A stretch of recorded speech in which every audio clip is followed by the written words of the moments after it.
What time is it? Your show. Yeah, what time is it? Your show. Yeah, what time is it? Your show. Yeah, he's back from the dead. Your show. Putting it on the map, yeah. Saskatoon. Right next to New York. New York. Yeah, what show, yeah. Your show. What time is it? Your show. Yeah, time to talk some shit, yeah. Your show. You've tuned in, yeah? Yeah, van Maggie. Bark, bark, wolf, wolf, move on to treat, yeah. Keep listening.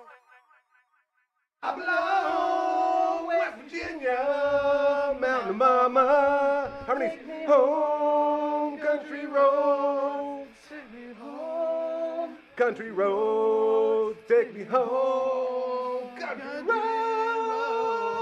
yeah! Yeah! Yeah! Woo! There it is. Yeah. Big finish. Big finish.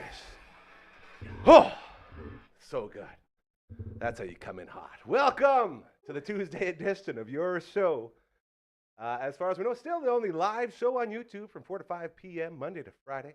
Also the #1 ranked show to start with the whole cast and crew singing Country Roads and having one guy totally off an entire verse for the entire thing. It was great. Scream singing, it doesn't matter. That's what I learned when you scream sing. We got two gentlemen in the house, but before we get there, we also have a beautiful lady. Please report, Marge. I said report, Marge. Come on. Good girl. You already saw who's here, but you also know it's Tuesday, so you're expecting them to be here. The Maggie Cam is also here. Let's take a little peek at what's going on with old Margaret. There we go. Oh, look! It's the Maggie Cam. We're our fantastic friends over at Pet Planet on 8th Street, your pet's natural grocer. Mike and Rochelle and Margaret's boyfriend Leroy, always there to make your life the greatest life in the history of mankind. And if you go there after hours or on the weekends, Kirsten, Shar, or Chris will also take care of you in that exceptional manner that you've come to expect from our friends over at Pet Planet on 8th Street, your pet's natural grocery. We also now have a gross foot cover for myself, thanks to our buddy Scotty Too Hottie, who was in the studio yesterday as we were working out a new show. And he brought that little The Kick article that I had put up at his house when we used to live together, just down the road there, over on Middleton Crescent, I believe.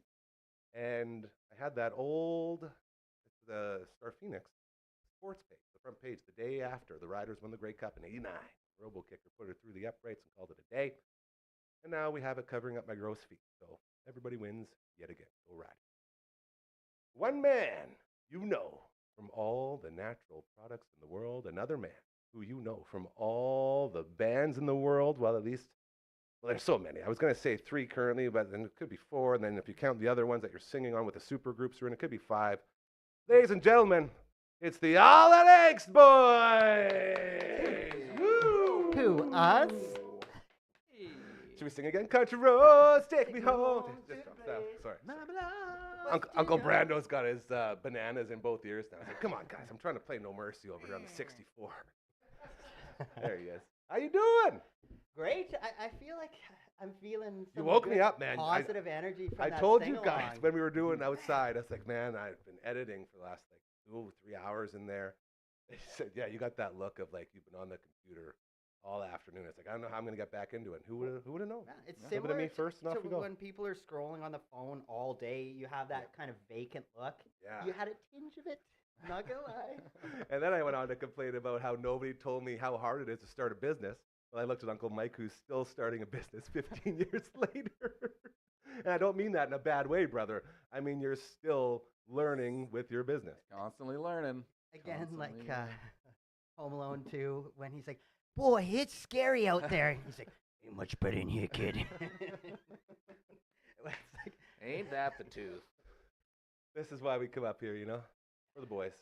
So another week has come and gone. We got a lot of things we can get to today. As we actually had, and everyone knows I'm very low prep. I'm not going to say no prep because, you know, you should be prepped a little bit. I got an energy drink on my mustache right now. It tastes really good. Flavor saver. Flavor saver. Still working. I don't know where I put my stash wax. It's here somewhere. I'm going to have to roll this thing out again. We'll get it trimmed up. But we talked about possible things to touch on throughout the show today. And one of the things I want to get started with is our good friend Matt from all the bands went to a another concert, and boy, oh boy, I think he had a very good time. So why don't you go ahead, old friend, and tell us how the show went? So I'll just start it off. So me and Aaron cabbed over to the green room, which is attached right next to Coors Event Safe Center. rides, very Yeah. important. So we were there right at 5 because the thought process is we wanted to get a seat because right now, we just need to. Being mobile. Yeah. So had a pint there. And I was actually pretty impressed with the green room as far as like, it was like an 80 to 100 person, kind of bar venue. It had a little stage, but I think that could be potentially be a cool, venue for venues. bands and stuff. So that was cool, and then, it was nice. We came in. It goes from like Megadeth to Slayer to like all the music we want to hear. Yeah. It's fun walking into a bar where you got to hear your music. It pumps up the pregame a bit, right? Yeah. So then got in there, got a nice seat that we wanted to watch the show, and it was like one of those like taller like tables Oh, yeah. where you've got to sit on the you're up like there, bar the bar stools or whatever. top, yeah. Yeah. But we sit down and it like it goes like that, like it needed like a sham or something. Oh, yeah. And we probably at that point should have like picked a different table, but we're like, nope, let's just go with. So we Stubborn. like spun it a bit, to try and see if that helped it out, and it didn't None do of the anything. tricks are working. So then at this point we're like, okay, this is gonna be a problem all night. And I bought 2 beers and then put it on the table, and Try to balance those. yeah, and just all night. Like I think the worst case of I think it was like a 10 to 15 degree grade that we not had good. it up, and like the beers like slid down, and I was like, man, Aaron, you're gonna be wearing one of these beers at some point. But I met my superintendent from the landfill there, and I was Super Nintendo yeah, Chalmers. yeah, Super Nintendo. Jesse Anderson, and I was like, hey, Jesse! hey, Aaron, this is Jesse, my soup, and she goes to shake his hand, and the table goes up, and she's like, whoa, and it's just like, yeah. So, but yeah, okay. What did you do again, real quick? Whoa! Like, I don't Yeah, know why yeah. it's so funny. so yeah, we watched Possess open up the night, and they're Nice. from the 80s Florida death metal band. The drummer is just ridiculous. Like the whole band is super good. Again, it's got that like Morbid Angel where it's just like buzz off fast. The drummer's going the whole time, and then Energy. the front man, he's in a wheelchair or whatever. So it's Yeah, cool you were to see. saying that. Yeah, it's cool to see someone like flying that flag, and Yeah, yeah, they kicked ass. Like I really liked the performance. I like a little more melody in my music. Like nothing against that at all. I'm course. just saying, like when Creator came on, their sound is amazing. I loved the song choices they had, and again, like because they can get really crazy fast, but then it can get to almost like an Iron Maiden-y, where there's like harmonized noodles, and Love and that. yeah, Love the he's Maiden just, harmonies, yeah. Millie, the front man or whatever, he's just has the best scream. So he'd be like, Saskatoon! And then you hear the the echo or whatever. Yeah. But yeah, just Oh, yeah. So that was great. And then yeah, Testament, I've seen them probably 6 or 7 times. They're Probably one of your yeah, most seen, hey, yes. bands? Megadeth would. Not the most, but probably yeah, one yeah, of the I would most. say, because again, they get lumped on things where, like, say I'm going to see Megadeth, and it'll be like Testament's Yeah, opening, right. or you're They're going always to see, opening for those yeah, ones you're going to to. see Judas Priest, Testament's opening for them, and they're just like a heavy, kind of more virtuosic version of Metallica. Yeah, That is a great review, by the way. yeah, but A yeah, more virtuosic Metallica. yeah, but yeah, fantastic, and the bass player, like. Cool Testament. We've got the lead singer Chuck Billy. I sing one song on Glenn's album, Of course. where Chuck Billy's on it. So I've got Yep. that connection. And then the bass player Steve DiGiorgio. He plays in Death, or played in Death, and he was on that Death All tour that we were on. So like we got to tour with him and stuff. These and are your buddies yeah, on the stage, and it was like it was man. great. The first time because again we're like in awe of these guys, and when we were doing the Death All tour, and we were in their bus after the show in Calgary, and DiGiorgio comes in, and Murray says he made some sort of like Delisio comment, like it's not, and he's like, oh, I've never heard that one before, or whatever. And It's not delivery, we're- it's every- DiGiorgio. yeah, and we're kind of all looking at each other like, oh no, what happened? And then Faux pas. Murray was just like best buddies with him, like DiGiorgio's like pouring him drinks, and he's just like loved him or Happy-go-lucky, whatever. man. Yeah. Yeah, and then there's one other. So I guess. Oh yeah, and then Alex Skolnick, the guitar player, he was the judge when I was on that Shredders of Metal thing in Toronto. So like it was cool. Like I knew You had a connection yeah. with every band. And it's again, really say all this, but so like, I don't know. I told you about how like Glenn and Sean, like I was doing that song, and then did I tell you how they were like liked it so much they're gonna do a death metal project, and I'm gonna just do all the singing. I don't think we got that That's revealed new to us. news. So that's cool. Come but, on. But then it sounds like, again, I can't like confirm or deny, but it sounds like George might get in that too. So, Did you just sort of stumble your way into a supergroup? Well, it'll be sweet, even if it's just doing the album. Dude. It's like freaking cool. Okay, hold on. So if that album does become a plan, is this like a fly Matt out to a destination and you stay and you record in the studio I'll with the just- I'll boys? just Just do it all same from way here? The same way Okay, we were going did to do before? our tunes here. Okay. Like that's how I did it with that last track. I'll just do them Well, of course. myself. Yeah. But yeah, so again, the concert was fantastic, and then we left a couple songs early because that's Mobility. That's what we do, and yeah, it's funny. Like we always try and slink out or whatever, and then just everyone's like, "Yeah, I saw you left a bit early or whatever." Yeah, And it's like, God damn, yes, yeah, you did damn see me. it. But again, though, like That's the new walk of shame, I think, eh? Yeah. Oh yeah. Like back when we were studs, it would be like the walk of shame yeah, in the morning after of a lovemaking event or some sort of yeah, I was thing. never that cool, Nah, Gary. sorry, me either. I just heard that's what happened to people. Okay. I never experienced it. Yeah. But I imagine that's the new walk of shame since we've all established that we don't do sexy time anymore. Yeah. It's like the closest thing we get is walking out early from a concert. But yeah, it's just funny how you're acting like, oh yeah, just going to the washroom. Yeah. It's like, but then why are you bringing all your merchandise with Why you? you got your Yeah. jacket on? Well, yeah, it's got to do something with it. But Oh, so this man. Like the last 3 weeks, every time you come in, you've had more progress with these super groups that are reaching out to you. Like I feel like the reach of this show has been doing wonders. It's been great. Wonders for It inspired. I think it helped inspire, get me excited because I People can came feel out of the that. pandemic a little bit Oh. war torn. We all Yeah, did, and yeah.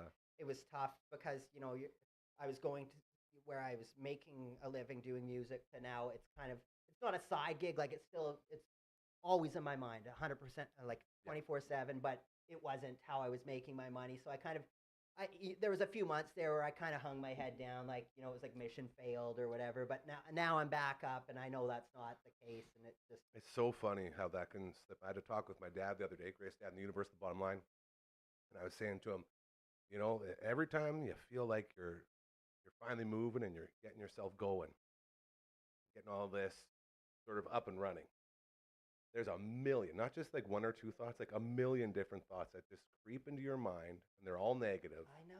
And then it just takes a couple to sort of latch on and pull you down. I said, Dad, that's my biggest struggle right now is just trying to stay positive. And being the best dad in the world, son, you got that. Don't worry about that. Don't you think about that stuff. Just stay focused and stay positive. Like, okay. But it's so easy for it to creep in like that. You just got to cram those thoughts down, just like we do our feelings. That's right. right. Just cram them down. What's that with Homer until it comes up like Yeah. stress bubbles and puts Yeah. them in, like that one in and this. Yeah, it's a grind. Now you mentioned something earlier about the table, and I want you to look down at the bottom of this table. You see that? That's perfect. How come you guys didn't throw a shim in there? Like, Well, are there because- not coasters Coasters? anymore? No, Yeah. Well, there or is napkins. Well, okay. The last time we were at the Yard in Flag, and like one of I our knew good, there was a reason. one of our good bartenders or whatever, he's like, generally it's just moving the table or whatever because we had asked for something to shim. So we tried to do that, and like really, I put like 1 Right. second into it. A and then- weak effort. Yeah. So I guess I was kind of just like, he was in the back of my mind, like you should be able to adjust the table to Yeah, get it don't to the let me right. down. Yeah. You got And the this. lack of coasters being there, and I don't know. I haven't been to bars in a long time where you sit down. I believe I think the last one I went to was the old Cactus, the bunny hole, the rabbit hole, just over here, yes, just yeah. over here. And they had coasters, and it was nice to see. So it's nice to know they're still out there. But I imagine that could be another one of those things, like straws and utensils and everything else that just sort of disappear from the dining or drinking experience. So unfortunately, you guys had to struggle through that. Yeah, it's too bad that it wasn't just like a little, like it really was an aggressive pill. Like we're talking, you needed like a Yeah. dictionary in there or Like something like that, or an it's, encyclopedia. Yeah. I It's like see. a health and safety issue at this point. And kind of honestly, thing. really, the more I think about it, it's kind of like that. This is all me. I should have did something about it, and I didn't. And Uncle Mike wasn't there to help. I was gonna say, man, everyone needs an Uncle Mike. That was gonna be my next question: is how would you go about MacGyver? Well, of course he would have Yeah. fixed it. I would have come up with. I Well, would've first pulled out off, my handy screwdriver that I'm packing, No, my you're- Leatherman. your handy welding Yeah. torch and just My quick legs take it. strapped, Yeah. multi-tool kit. Contacted the manager. That's you know. what. Straight to the All top. Options. All Cut down a options. tree outside. Fabricated a new wooden leg on my See? portable lathe. One day, we will feel half the man that this guy feels all the time. You know, I don't know what we're gonna do. I'm gonna do like a push-up or something. Like that's what it feels like to be Uncle Mike. So manly. It's a beautiful thing. Speaking of, how's the ranch? Give us a ranch update, old Trent. It's good. It's good. Did some trail clearing this weekend, and Okay, hold on. I some- just recently learned about trail clearing. Our buddy Pistol Pete, shout out to Sutner Concrete Services, SCS, best in the biz when it comes to concrete. We were out at his beautiful new compound, I guess you call it. It's like acres out at the old lake. And all he's been doing for the entire summer is just clearing paths. So he's got the skid steer, and he goes in, gets all the trees and bush and all that stuff, pulls it out with the skid steer, then clamps it down with the thing, and then moves it to the pile, and then you take the big piles, throw them in the dump truck, and take them out. Is that sort of what you're doing, or are you? Well, I'm not operating like fortunate that. enough to have a skid steer. Well, hey, you It's, know Pistol Pete. I I'm mean- sure oh, yeah. our good friends over Yeah, at maybe SCS just- could get you a Just skid takes steer a out for day. call and maybe Yeah. a couple bars of soap or something. Yeah. But it's for me, it's like chainsaw and a brush cutter and a hatchet. Do you enjoy it?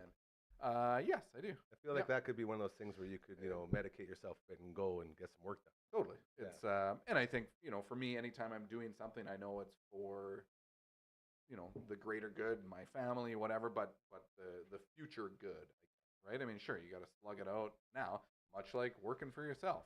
Sometimes it's a bit of a slog, but it's for the 5, 10, 15 years in the future where then you really get to enjoy it.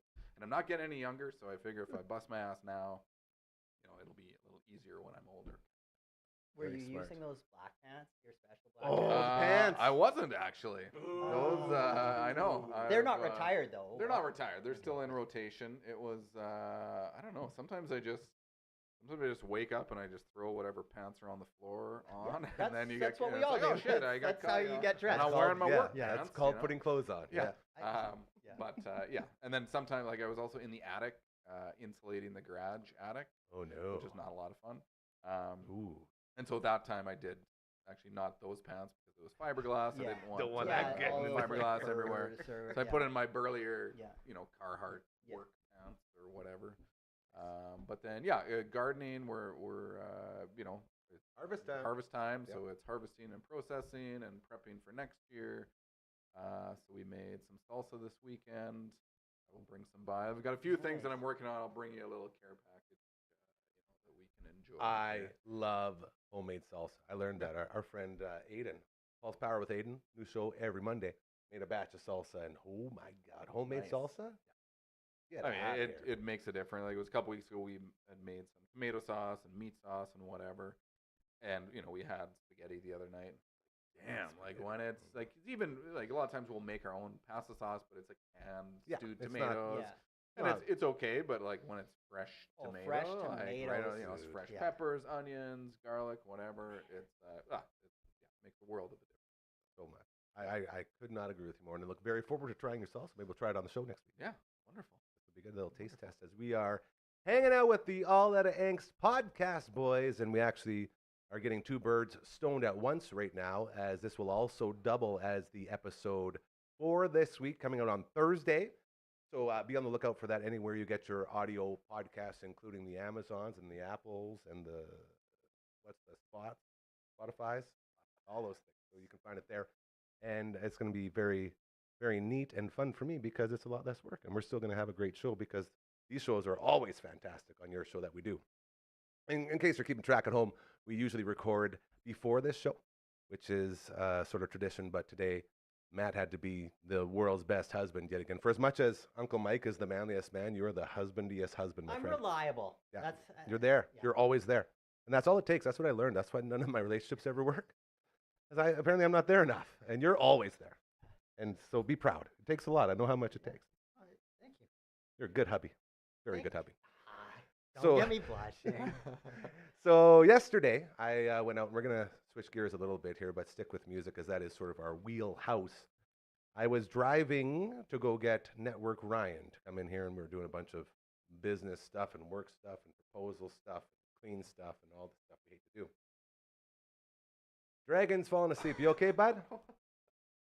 Oh, I thought that was a It sigh. sounded a lot like a yawn to yeah, me. sigh or Been a yawn. interpreted as a few different things. Interesting. I hope the that mic's caught sound in that. there. That'd be very good. And on my way out there, I took my little speaker and I pulled up my phone and hit my Lagwagon playlist that we had made before we went to the big concert back in November, I believe it was. And I spent about a good month before that concert listening to that playlist over and over and over again and getting more and more excited. And then we went to the show and we had a hell of a time at the show.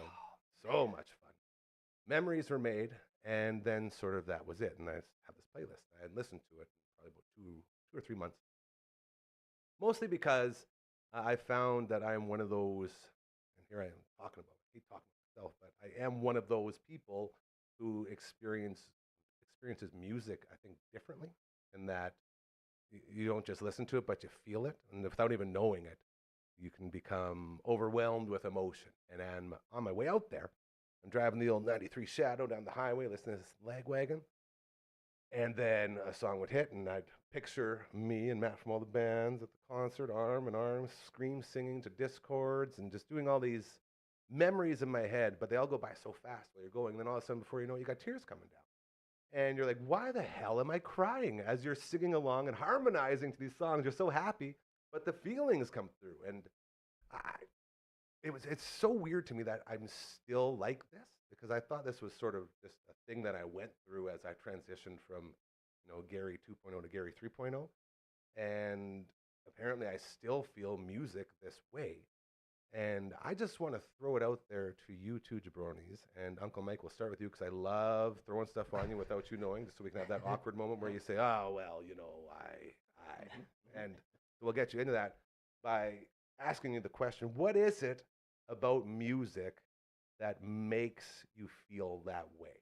Like, is it a memory connection thing? Is it associated with, like, I call it DeLorean songs that take you back to these moments? Yep. Like, what the hell is it that makes me cry every time I listen to this music I love? I think that's, and I know we've talked about it before, how one of my things with music is the connection, to the lyrics, right? So I've made a connection in that, oh my God, this guy is singing about something that I've been through, right? So I'm connecting to that, and then either that connection takes me to a memory or a place, good or bad, and then obviously too, it's just the years of listening to the same types of music or the same albums, and yeah, DeLorean, you go back 20, 30 years to where, like, holy shit, this is where I first heard this song, or I remember doing this while we were listening to this, or so I think, depending on the song or the band, it'll kind of have those two effects, and just like things sometimes make me happy, and you're overwhelmed with emotion and happiness. I can sometimes have the other thing where you're like, oh shit, I was listening to this album when I was going through a breakup or when I was pissed at my parents, and so you kind of have both sides of it, where it's, and not to say that it's good to feel emotion, good or bad, kind of thing. We just finished talking about how we push all of those feelings down, Yeah, never yeah. to be seen again. Yeah, exactly. And sometimes, oddly, when I'm driving, I tend to get, I don't know, a little more physical, and not, I don't know, I just want to, like, Getting pumped up. Yeah, I'm happy, but I'm Amped up. angry. So I often wonder what it looks like, as another motorist driving by me when I'm listening to something that fills me with different emotions. I always like it when you see someone just give it. Cool. A lot of times you'll kind of like see the car rocking or something, and you're like, oh, they're texting, and then I'll like drive up to see, and then they're just rocking out to like some Katy Perry or something. You're like, you go, girl, man, good for you. Yeah. Baby, you're a firework. Love that song. Love Katy Perry. I love fireworks. I love all those things. This is good. I used to make my own fireworks. That was the greatest Come on. thing. Oh yeah. Hold on. Where's my? So- I don't want to forget about that. Oh. Remind us to go back to him building fireworks. Yes. Your thoughts on it. Well, again, I'm with Mike, where it does trigger memories from the past or whatever. So like, and it's kind of cool too, like how a song like Violins from Lagwagon. That was one of them actually that really got me. It's got different like memories that it's brought back So like when I was younger, we used to make skateboard and snowboard videos, and that was the song that was the song that I picked for that. So like for the 10 years around that time, anytime I heard that song, it would make me think of, like the video clips of me playing or, and skateboarding. And then, like it went through different, even like now, I bet you if like a year from now, if I heard that song, I might even think back to you and me singing it at the show or something. So like that would be the new memory. But it's just like, I don't know. Again, too, you take stock with your life because like music for me and all of us, it's the one constant. Like you've had, friends and different, lived in different places and been in different parts of your life. Like where there's a part where I was just doing this or more focused on that, but music was always the thing. And then you can take away what certain things, but the music is always there, and I find that it's hard to not feel those emotions. And I guess, yeah, I just throughout my life I always wanted to be a musician. So I know when I was 19, 20, it just never seemed like a reality. Like I just always figured you needed to like have the Wayne's World where you sign a big contract and you're going to get flown around the world. And I just always felt so insecure that I was going to be able to do it. And then now at this point, I've just been doing it. So you're just doing it or whatever. But you're taking stock in your life. And then Lagwagon is just such a melodic, like they've got that like melancholy sound with some of their harmonies. I find that'll get me crying just on its own. Yeah. Sometimes it's like all they care about is just getting paid. It's so sad. One day we're going to do it. We're going to do it. Sorry, we're Wayne's Worlding again. When you write music, do you ever think about making a connection with the person who's consuming it? Like, do you ever write something with the sole purpose to be, I'm going to make this so whoever's listening to this is going to remember this 10 years after the first time they heard it? Like, is that anything you're aware of when you're writing? I always want to try and write, timeless music. But the one tip or that, I don't know who said it to me, but it's like, you got to write music for yourself, because if you're trying to like, write it to appease other people, you're not really being honest with yourself. So I always just like, and I'll just write music, and if I legitimately think the guitar riff's good and like the melodies are cool, then I feel like that will resonate with someone. And it doesn't matter if it's like a million people. If it's again like with that last show we played in Calgary, where when people were like on the internet, they're like, "Oh, I finally got to hear Idle Hands" or whatever. Like it did resonate with someone. So I know that that's the case. And with this two new EPs, like the Untimely and the Raven, which I've never did this before, but when I go to Murray's place, I specifically have nothing prepared at all. Like where normally I've got pretty much all written and I just show up with the riffs. Now I've been showing up and just seeing what happens, and they've been really intuitive. And me and Tristan just did that with Raven Witch the other day. I wanted to get into this. It's my next thing. But it's kind of nice where it's intimidating because you can show up and possibly have nothing at the end of the day. But I find a lot of the riffs we're writing are really just intuitive, and it's easy to bang your head to because we're not trying to complicate it so much. So let's go ahead and update all the fans right now. Where are we at with the new music? You just mentioned what's going on. And I've seen some videos of some shredding going on. How are we looking on the show / music release front? Okay, we're getting closer. With Untimely Demise, we have basically, I've got 5 demos or 4.5 demos, and we're planning on doing an EP. So that'll like. Is that the new way? I hate to jump into it. Is that the new way to do things? I don't know if it is, but for some reason my mind's been telling me to do it, and I just want to do it for a few reasons. We can just bang out 5 songs. We're doing it all ourselves, so it's like it's less of a time commitment, it's less money, and I just find then we'll write 5 songs that have this kind of vibe right now, and then 6 months down the road or whatever, we could write another 5, and they might have a different vibe. But it's nice to have some continuity. Where with like Maverick or something, I spent 2.5 years kind of working and writing on that one, so maybe one song doesn't really sound anything like the other one because I was in a different place, 2 years apart or whatever. So I just like the idea of just less is more. And I ask because our good buddies and the hosts of One Bad Podcast here on the Dufferin Ave Media Network, One Bad Son, also released an EP. I believe Dragon's the super fan. Last Friday it was? Last Friday, Dragoon? Yeah, so last Friday they released it. And that that got me thinking, like, this is what bands are doing now. They just release the EP and then you go from there. Yeah, I like it because, you've got less songs. Generally people only listen to a song or two. It kind of seems like that. But with the EP, you can still submit it for like Juno, you know what I mean? It's Like, still, I it's find still like, masquerades as an album. where like a single or something, like I think maybe you put it in for a single or whatever. But in general, like most college radios and a lot of, they want to have an album or an EP. So Sounds like a Lagwagon song. Yeah, exactly. Anyways, I also want to say this. One Bad Son, our good buddy Kurt Dahl, the KD and me, we were supposed to do a taping this week for the latest batch of One Bad podcasts, but I'm just reading this is a quote from his. You call it a quote when it's a text? I would. Okay. Yeah. So normally what we do, just to pull back the curtain a little bit, is we record usually 3 to 4 shows. They come in once a month, and we just do that. And then when the week comes up that the last episode is run, I'll send KD a message, be like, hey, all right, so we're ready for another one. And that's worked swimmingly until this moment, where I said, hey, we need to record another run of shows this week. What day works for you? And then we always call each other my bros. I go, KD, my bro, and then he goes, my bro. That was responded. This week is really tough because I've got Breakout West all week, and I'm the president of the board and the chair of the house committee. So every day is pretty nutty.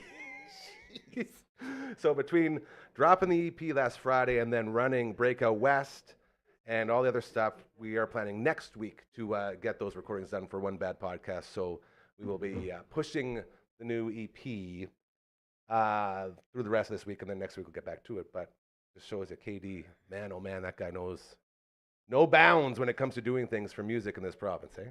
It's nuts. He is, yeah. So important. It's crazy, and it's such a good friend, such a good human being, too. So happy to have him as a part of this family as we roll on the Tuesday edition of your show, which is also masquerading as an All Out of Angst podcast, which is very, very exciting. That will drop on Thursday, hanging out with Uncle Mike and Matt from all the bands. We also have, I feel like things just got a little more Britishy in here. Do we have a Slightly more British. Slightly more British? Do we have a Brit? Is there a Brit on the set? Well, there's a plate of bangers and mash there over he here. is. You can have them. I can see one banger over there from here. That was a wiener joke. Pretty proud of that. You know, I actually ate banger. The first thing I ate when I got to Australia, which is funny, my buddy Brody and I, while we were waiting for our buddy Doobie to meet up with us, we got off the plane. Then we were supposed to get on a train from Sydney to go down to Melbourne. And we went to the British pub that was right by the train station. And I had my first ever British bangers and mash. Wow. It's pretty good. Mm-hmm. I don't really have much more to say about the experience, but it's pretty good. I still talk about it to this day. So I'm assuming, hey, Royal Anders, what, is there anything special that makes a sausage into a banger? Like, is it like Molly at a party where it goes from a party to a banger? Okay. So you're not putting Molly in the bangers to make them bangers? I would definitely do it. Okay, good. Just want to make sure. So it's not off the table then to put That's all I Molly. want. Just give us hope. You know, just give us hope as we continue rolling on. I want to get back to homemade fireworks, Uncle Mike. We've talked about all the different things you and your manliness have provided this world. Tell us about when you were making homemade fireworks. How does that even work? You generally start with either other fireworks or you would... Well, that's not making your own. Well, you would break them apart and combine them with others, and you put them in a container. And but to take it a step back, when we didn't have fireworks, we would take sparklers. Okay. Yeah. You know, so you'd break up the sparklers, whatever, and then you'd find some gunpowder, usually, and some gasoline. I'm getting a feeling that this isn't It's not legal. Do not try this at might home, kids. get Do not us, try this at home. Yeah. We don't do this sanctioned anymore. This is or, what we did back in as the day. a young child. Yeah. And then you'd find a vessel, and this is bad. I don't know. So hold on. All we need is sparklers, gas, and gunpowder, and we're off to the races? Yeah, and a fuse. So you take like a fuse out of another firework, right? Yes. And that is your fuse. And then you'd put it in some type of container, and you'd generally tape it up so it's nice and Snug. yeah, Taut. you know, because the more compression you that's get, where it the gets a louder pop. the bang, the That's where more pop comes from. explosive you get. So were we going for and explosion, or were we wood. going for like a straight, No, it was straight shot? more. I mean, I don't want to sound like the Unabomber, but it was maybe more just building bombs. Yeah. I guess. I mean, obviously the contents of the things would generally give off some type of color. That's depending what I on was going to you get used. into. The coloring of the fireworks. We weren't so. I mean, we were pretty young. Yeah. And so we didn't really know too much, but we thought, well, if we combine this and this and put it in a container, it's going to do the same thing. But really, what it would do is just kind of explode.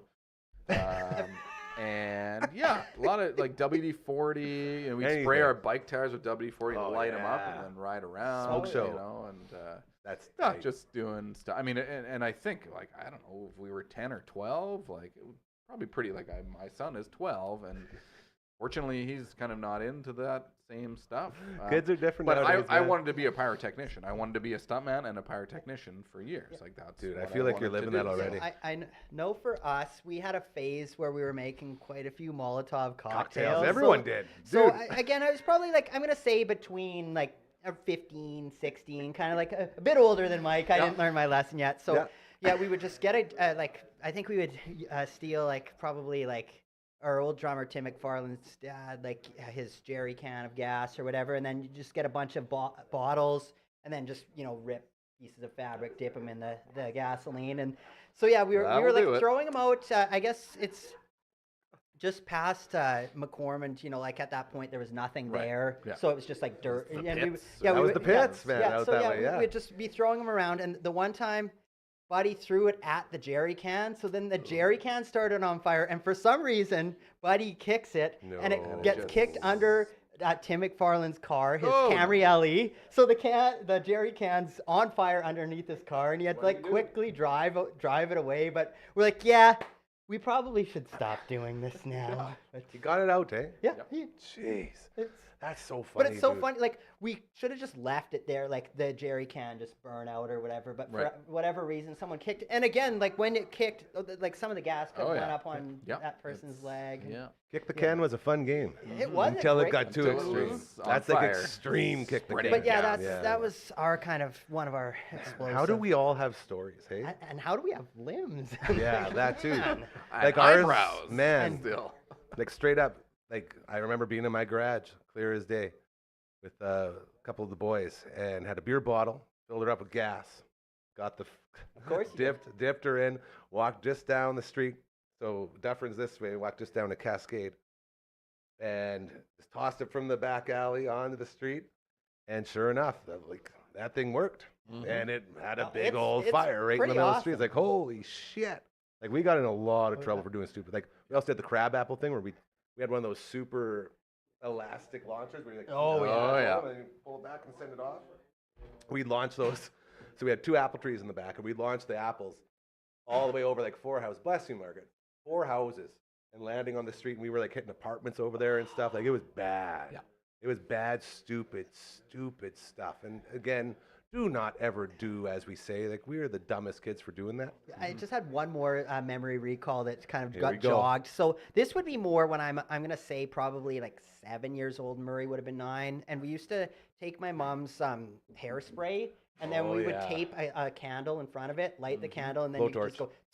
Blowtorch. So I'm walking into Murray's room, and he freaking just sprays it like right at me. All my nose hairs are burnt. Like I feel like I couldn't like smell quite well for like Yeah. a few weeks or whatever. No. But again, like that could have been a lot worse.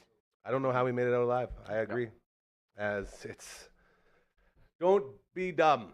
I think that's the rule that we're learning today. Don't be stupid like we were. As we are don't grateful do for what all of Donnie our don't limbs Yeah. and all that Yeah. stuff. That's it. As the party rolls on here on the All Out of Angst podcast / live your show, the Tuesday edition. Yep. We got. Sorry, I've been watching over. I'm trying not to get too involved because Uncle Brando's got the No Mercy going.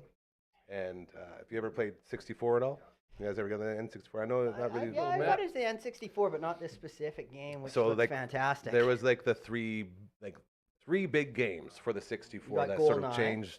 No, like wrestling wise. Oh, obviously oh, oh, oh. GoldenEye's there. That's just legendary.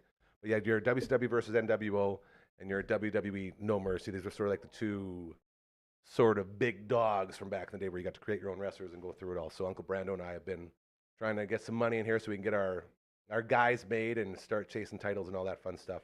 As I believe we're going to be streaming it on Twitch Nice. once we get that all figured out. So I'm always getting distracted by all the fun stuff going on over in the Twitch zone. Now, getting back to business, we've talked about the fireworks. We've talked about the stupid shit that we've done. We've talked about the music. Now, with all of that, would you say that we are better off or worse off for going through all of those stupid things? Like, would you want your kids to go through that? I would say we had As in luck. making I think mistakes, really bad we had mistakes. luck on our side, like, That's what I'm and a getting little at. bit of skill. I'm not gonna lie, but you know, Well, more over there. you gotta be but good. yeah. You gotta be good. Well, exactly. But I don't know. I think it's nice to kind of. I always, if you're gonna look at it like in a graph term, like the more dangerous something is, or the more fun it is, the more dangerous it is. tends to Oh, be. for You know, sure. it's like a direct relationship. So I don't know. It's nice to take some chances and have some fun. Like, That's it. I'd rather die living than live dying. Ah, there he There you go. is. Well, and I think As a guy who wanted to be a stuntman and a pyro guy, like Oh, that's yeah. right up your alley, right? Yeah. Oh, for sure. And I think it, I maybe got into trouble when I was younger where the consequences weren't as big as opposed to waiting until I was older Yeah. and Yeah. then getting into shit where it's Yeah. like, now the consequences are bigger because A, you should know better. Yeah. B, you could, you're older, so it has to be even bigger. Yeah. So if it goes wrong, it goes wrong even bigger. Dude. And then, I mean, like, let alone the lawful Repercussions. repercussions that could Yeah. come of it. And so, yeah, I'm not that I want my kids to get into trouble, but if they get into it now, it's probably not going to be too bad, There's still like, you know what I mean? Like when we were doing snowboarding in Fernie, like backcountry going through the trees and stuff, it's extremely dangerous. That's But true. it's like, those are some of the best moments of Oh, my for life. sure. And so, yeah, it Getting was risky, extreme, but man. yeah. Yeah. And I think as you get older, like just naturally, whether it's physically or mentally, you're maybe not going to take as many chances as you would as you were when you were kids. You're going to miss out on some shit Yeah. if you don't do it when Yeah. you're kind of too stupid to realize that it could kill you. For me, the two big things when I stopped being so like, because like that was my thing. We like back flipping off stuff Yep. and just doing anything crazy. When I Sweet did a moves. 360 flip and I mentioned how I landed on the tail and it shot up and hit my tooth Oh, out. Remember, yeah. I put my tooth back Yep. in and they were almost going to do a journey. So that one was like one of the first things where How I did it take? How did it go back? I don't in your know, but it mouth? did. Makes And no it's, sense. yeah, it was, I don't know. I got a doctor right here, Dr. Hausman Associates, that would say that's not possible. So Like, you're defying, my mom defying just, all I odds. think my mom just like put She it knew, back man. in or whatever, had and to yeah, lock in. I just popped her back in, and we went to the dentist, and it was holding on. It wanted, and like there was like a personal pride thing. Like I was Yeah. like, I want to be the one person who, but They it didn't. say it's not possible. So yeah, there was that, and then also in Fernie, when I got my really bad concussion, I think I had mentioned it too, where it went off one of those like big air launches where there's like the far away one, the close, and the medium, and I went on the far away one. Some wind hit right when I went off, and kind of I was just doing like Yeah, rolling down the windows. Yep. Yeah, and then next thing I wake up and everyone's around me. But those two things in particular, I kind of pulled back on the extreme stuff, and Yeah. I don't think I've ever really been quite as big of a risk taker ever since. And I think there was a few like driving situations where me and Murray were in whiteout, situations, yeah. and like because we used to drive through snowstorms and all that. Now Right. I'm quite a bit more risk adverse than I Yep. used to be because of those situations. For sure. And that's what I mean by like, are you better off nowadays being like the kids that never try anything? Or are you better off as the dumb kids who tried everything and learned from it? I think you gotta, much like in life, you gotta fail to learn. You gotta screw up. You learn more from your mistakes than you that's do it. from your wins, Absolutely kind you of thing. So I think, and I was just reading an article on this the other day where, it's like parents of people, because we were just talking about this before we started the show, how you know, parenting is different these days. And if you keep your kids in a bubble, like they're not going to experience the lows maybe that they would have, or the screw ups or the injuries or the mistakes as much because they've been kept in this little bubble.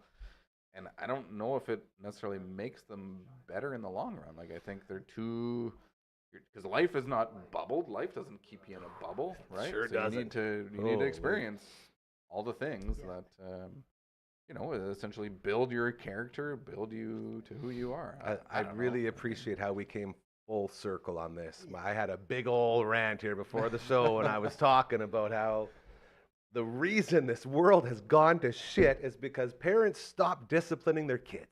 And that's the nice way of saying it. Mhm. Once kids realize that they could do whatever they want and there's nothing their parents will do about it, this is the type of world we get, where everyone cares about themselves, no one cares about others. And we are in the middle of that. We are now experiencing what children will be like when they grow up, not having any repercussions for any of their actions and having their parents always say, no, you're wrong. My child's perfect. You are wrong. You cannot talk to my child like that.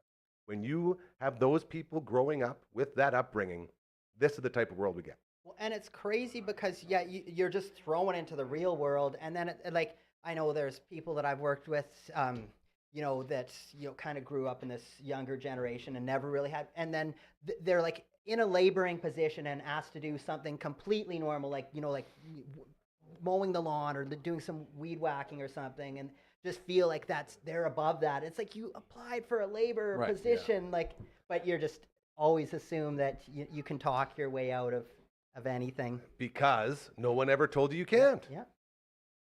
It's so simple to me, and it blows my mind that people don't get that. When you look out the door and you wonder why, people are on their cell phones waiting at a green light, or you're trying to turn and you have people not even knowing that you're in the lane beside them, or if you're walking down the street and someone looks at you and just says something rude and laughs about it because that's what they do. That's how they were raised, and that's how it goes. When you realize all these little things that never, ever happened at this rate growing up. Sure, you still have it out there, but not every single time you leave the house. Every time I leave this house, I run into something like that where I say, man, why was nobody parenting you? Why was nobody showing you that you can't do this stupid shit? It drives me nuts, But man. with that being said, we're just armchair parents because we don't got any skin in the game. He does. Yeah. I do, yeah. And it is like, it's different because I was raised differently than how I'm raising my kids. And I mean, trying to a hybrid where, I'm probably not going to be as hard on my kids as my dad was on me, or my mom was pretty chill, but my dad, I mean, as it was, we took lickings, man. We took lickings, and then we learned, and those were lessons, and now we don't do those things anymore. But then you also spent years of now trying to repair the potential damage, that it did to me or to us. My parents treat me very well. I was treated very well throughout my whole life. I was not coerced to make this statement. That face looks really good there. Just like, that's the honest face. Like, I am totally being honest right now. But I do feel like when I was first a parent, it was like, I'm going to be totally different than my dad was. And I caught myself, when I was like, well, okay, now I'm way too soft. Like, I thought I'm going to do everything the opposite. And then I was way too soft. And by the time he was 2, I'm like, okay, shit, I'm like, I got to. I let this go a little too far. Yeah, exactly. And and then you come back. Like, there's nothing wrong with adjusting. Yeah, exactly. And then it's this hybrid of like, okay, I won't be maybe as harsh as my dad was, but at times you still need to. You got to like, they're kids, right? They don't know, whole thing. right? And but there's other ways of dealing with it than yelling and swearing and hitting them and that kind of shit, think, right? Yeah, just having a varied approach, like you say, where you can try something that didn't work. Where I feel like maybe the old guard, it was kind of this is how it is, right. And there's it's cut and dry. Yeah. Where there's a fine line in between there, right? There's that sweet spot where you can get a little bit of both, and that's where I think we can all agree everyone should be. Yep. And just to be clear, we're not saying beat your kids. No. We're not saying that. Okay? We are saying discipline your kids. Make them understand that they are responsible for their actions. Make them realize that you can't just go walk down the street and punch a kid in the face and laugh and just keep walking like it was nothing. Like, you do something stupid, you will pay the price. And that's how you teach people to be good people. Yeah, accountability. That's you it, know? man. It's, why is think it so before you do? kind of why is thing. it so easy for us to And understand growing yet that- it's not out there? Yeah, that empathy of, you know, if this happened to me, or like understanding Right. when you do this, that is hurting someone else. Yeah. Mhm. Like, it's become more and more common now out in the real world where, and I think we can all agree, you could be at a restaurant, or you could be at the rink, or you could be at the Ball Diamond, wherever it is, and you will hear the parents start to talk about, you know, the one kid that keeps throwing stuff at the dad, and they'll be like, why is nobody like telling this kid to stop doing this? And there's always that sort of situation everywhere you go. And I'm sorry, I'm just totally ranting now. I'm just so upset that we've jumped the shark so far beyond that instead of, you know, at least trying to still discipline the kids, it's just let them go do what they want. That's my perfect baby, can do no wrong. I know the worst experience I was at Costco again. I have a Yes, lot of another- stories at Costco. Yep. And again, there's just a young kid looking right down at the phone, whatever they were doing, and the parent was just like kind of like guiding them, you know, as they would like walk into someone, they would kind of just like You pull, rock and it's right like- into a wall if so you didn't move them around. Like, I feel like you should have to be able to walk on your own without like having your like coat pulled to, you know, like, I don't know.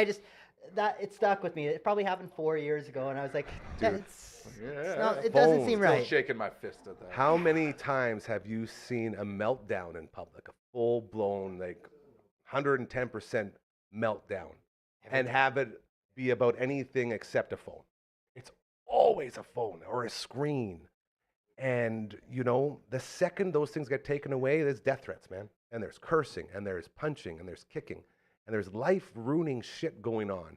All because you don't get to play your Candy Crushes? Like, come on, bro. Get out of there. Can't watch your talk tickies? Come on. Instagrams? Boo. Boo-hoo. Get that garbage out of here. Sorry. I think I got it all out of me. Yeah. I got really upset. Let it out. Yeah, I feel good now. I don't understand why I forgot. Maybe it's because, like, I truly feel we were sort of like the last real realm of raising kids properly. And I understand that's probably a very irresponsible thing to say, as I'm not raising any kids, but I did have a couple not sons for a while. And boy, oh boy, you take a screen away, man, that's game over. Good luck. Good luck ever getting anything through after the screen's gone.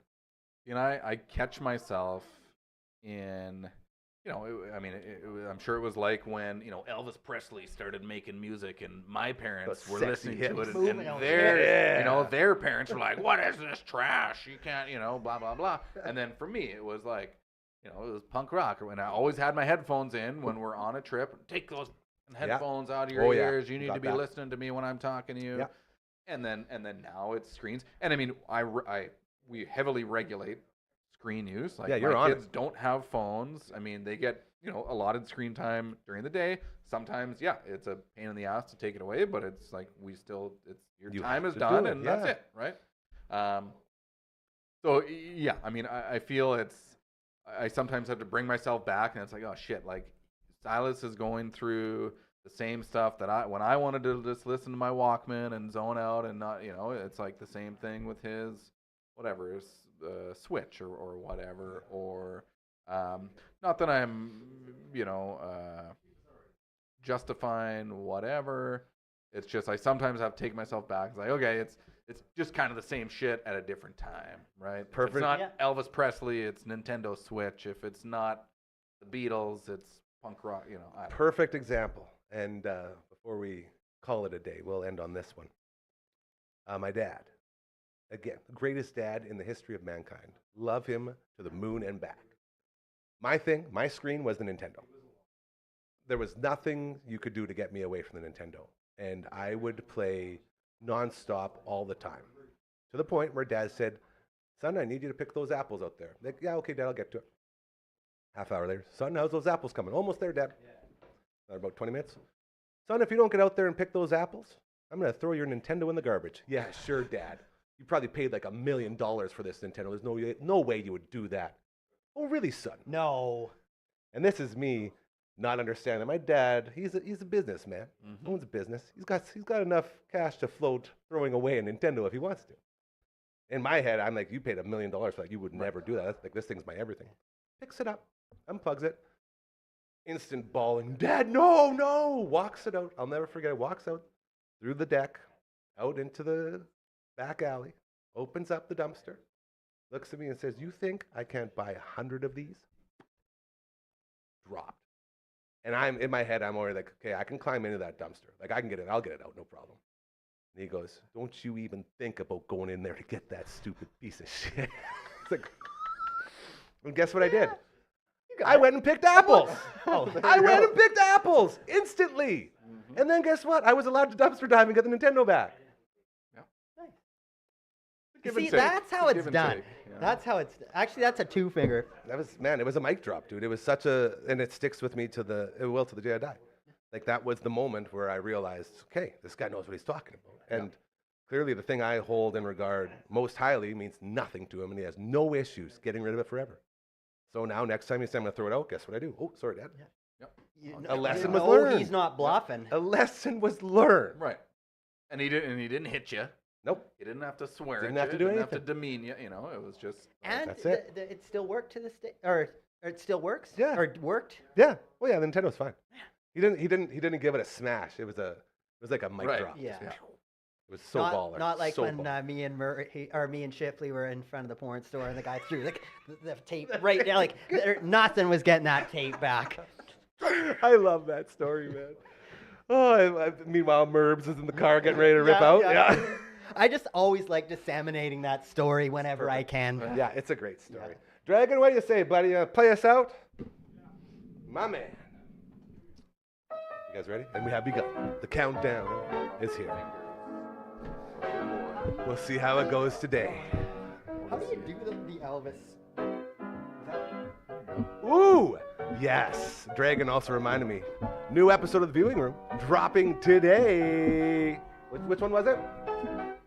Welcome to Kitty Town. Welcome to Kitty Town. Doug, the producer, part of that. He came in here for a special interview. Hello to him. I love Doug. Such a nice dude. Welcome to Kitty Town.